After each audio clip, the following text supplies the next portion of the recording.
Croix Presbytery has 3 full-time ministry personnel working in the communities of St. Andrews, St. Stephen, and McAdam. The remaining 8 congregations are using Sunday supplies, retired ministers, and licensed lay worship leaders. There have been some attempts at hiring, with St. James and Volkbeck putting a proposal together for a half-time person. Didn't go anywhere. The Oak Bay Pastoral Church has Moores Mills and Rolling Dam remaining, and Rolling Dam is presently in rotation with the Lawrence Station Tower Hill Pastoral Church, while Moores Mills has been offering a monthly service. St. Paul's and McAdam is going through a transition, or entering one. We're not sure whether they may reach out to Harvey, or to reach out to another congregation in McAdam, or maybe close it, but that's a journey they are beginning.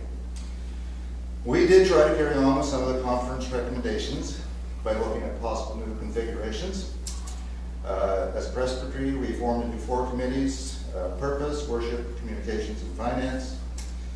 The groups met and presented options to the people in the pews, and they were received with the same enthusiasm as the conference options. So we are probably done at this moment trying to do any kind of reorganization. We have done some cooperative worship with the Presbytery Worship Committee, organizing 3 joint services this year. The ones held in January and June were held at the Oak Bay Hall, with participation from all the churches except Kirk McCall and McAdam.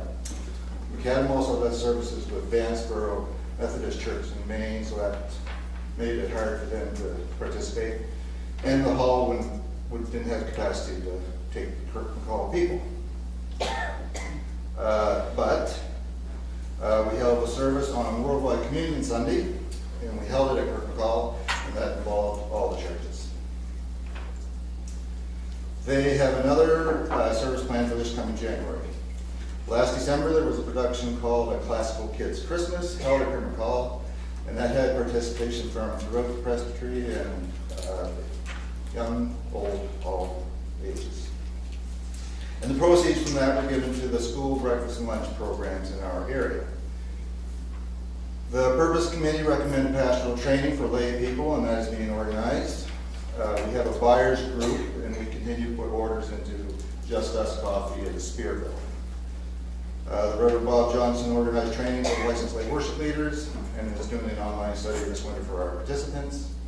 And Kirk McCall was the location in our area for the Ron Klusmeyer tour back in May. A group of dedicated people had an idea, and with the help of a grant from Seeds of Hope, gave birth to the St. Croix Wellness and Renewal Center. There have been growing pains with people moving and some turnover of volunteers, but the core group remains.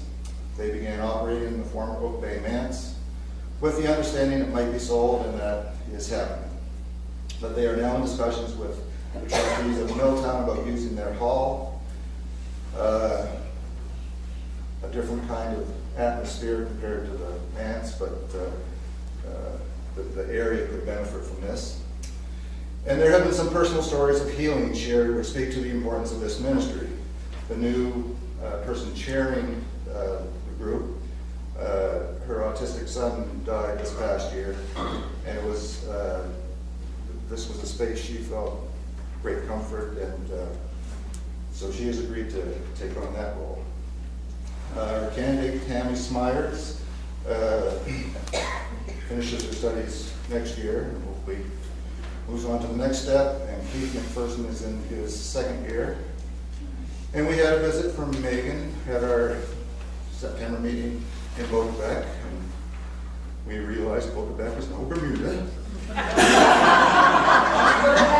but it was near water, and we did appreciate